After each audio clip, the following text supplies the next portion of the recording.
Hello there! And welcome back to another video. This week we're doing something very special. I have here a guest. Say hi. Hi!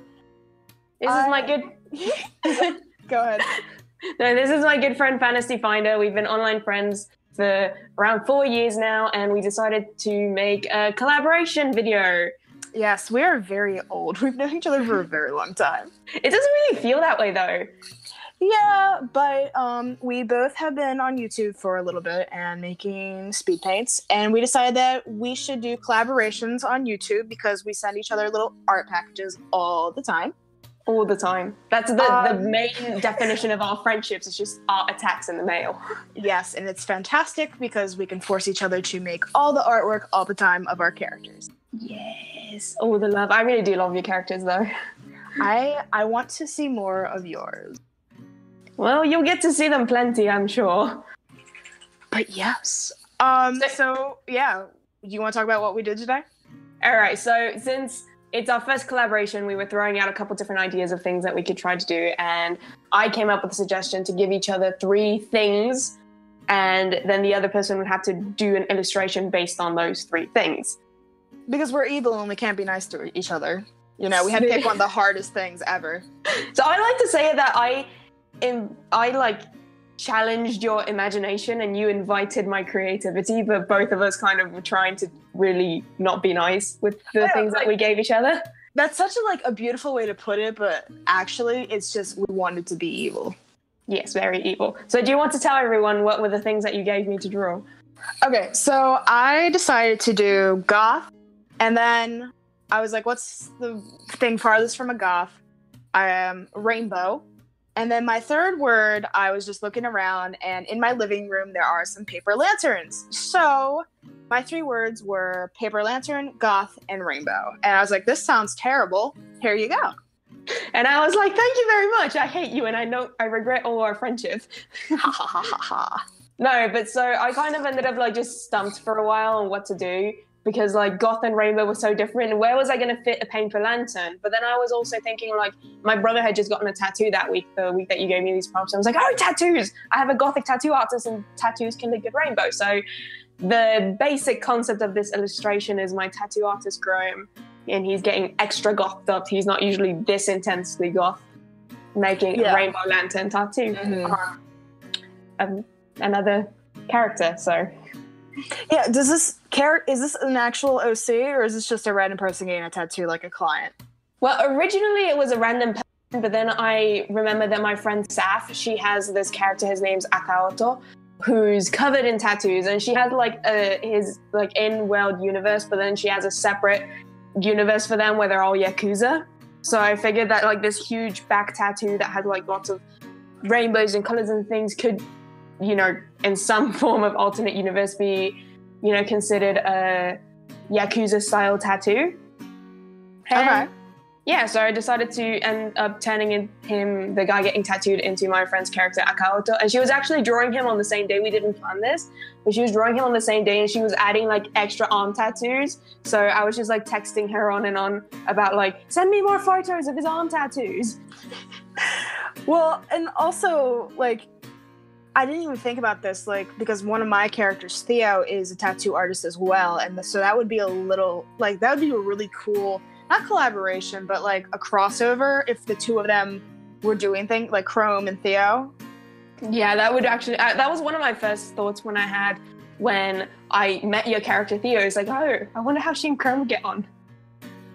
I know what we're doing next!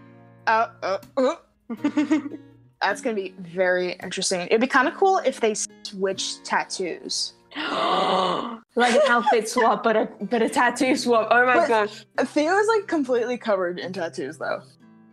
That would be difficult, but also you could just literally draw any floral tattoo on Chrome.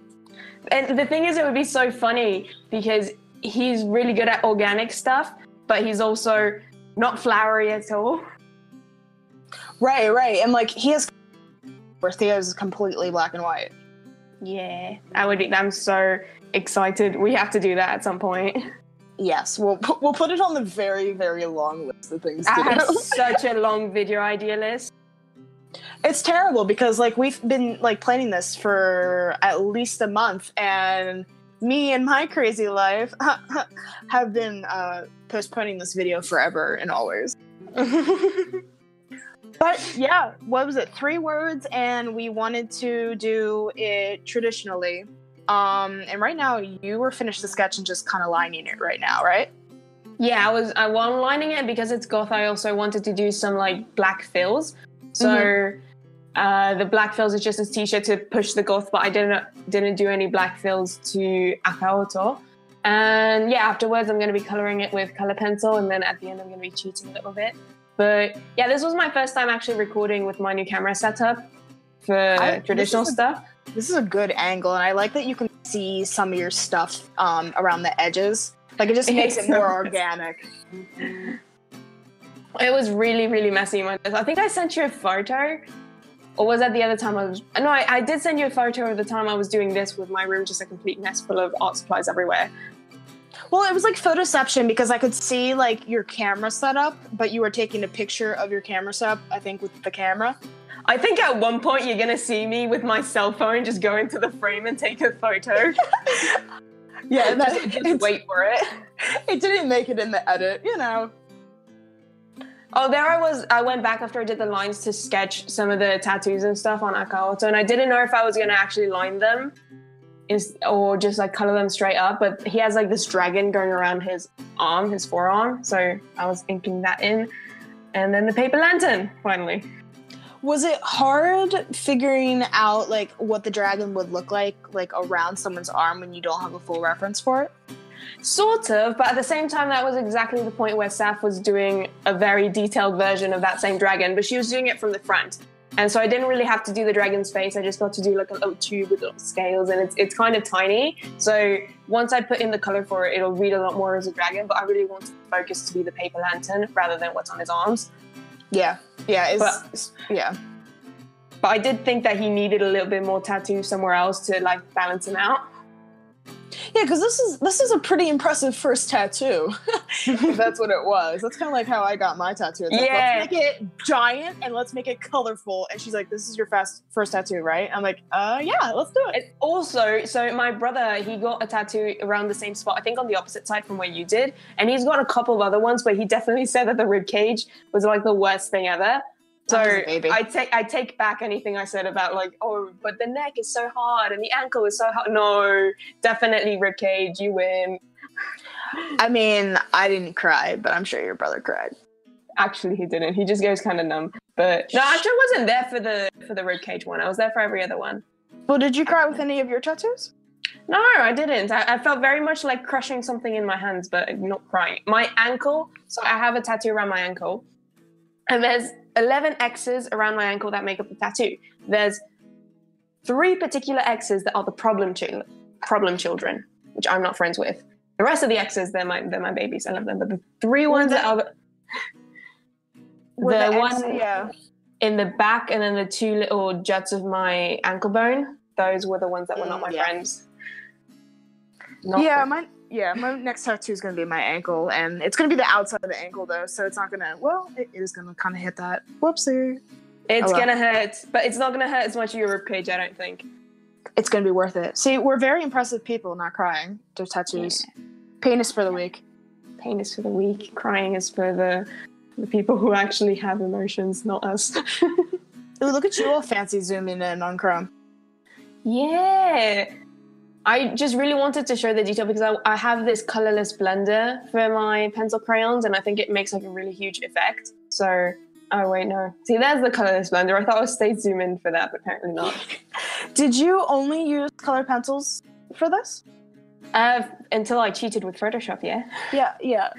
So mechanical pencil sketch. I saw the camera. I saw the phone. It was in there. There you go. Yeah, I wanted to have a before and after colorless blender photo to send to people who don't know what a colorless blender does. But it's basically clear wax that pushes the pigment of your colored pencil into the tooth of the paper, so it makes it smoother. Yeah, I don't use colored pencils very often, if at all, but my markers have a colors blender, which I very rarely use. I started trying to use the colorless blender, but then I don't know. It works wonders when you're using marker paper, but it doesn't work too well when you're using kind of mixed media paper, because the mixed media paper just absorbs it before it gets a chance to blend.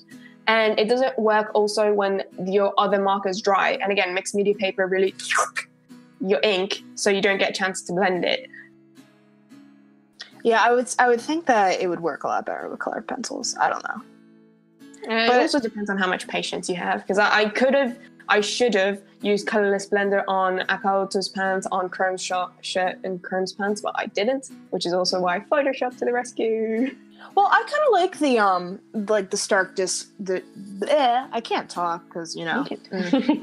But I like the texture difference between the clothes and the ink. I like it too, but I felt like it was too prominent. So here we're doing panning shots of my non-cheating. This was straight out of the scanner. And then's where I start cheating. Wait, was that a Gengar as your background? Yes, that was a Gengar. I'm a Pokemaniac. It was kind of terrifying looking. I was like, ooh, that's nice, but like kind of scary. I can send it to you if you'd like. Please do. Perfect for Halloween. Right? Oh, look at you photoshopping all this. Liquify and intensify the colors. Well, I'm being transparent about it. I'm being very transparent about it. Yeah. You're very... Oh, look at you adding the rainbow. Man! I only sent, for people to know, I only sent Fana how it looked straight out the scanner. She hasn't seen how this looks like after all the digital effects. No, you're going hardcore on the rainbow. Yeah. And I saw like the most like crappy like finished product shot. It was like a weird angle where I couldn't really see anything.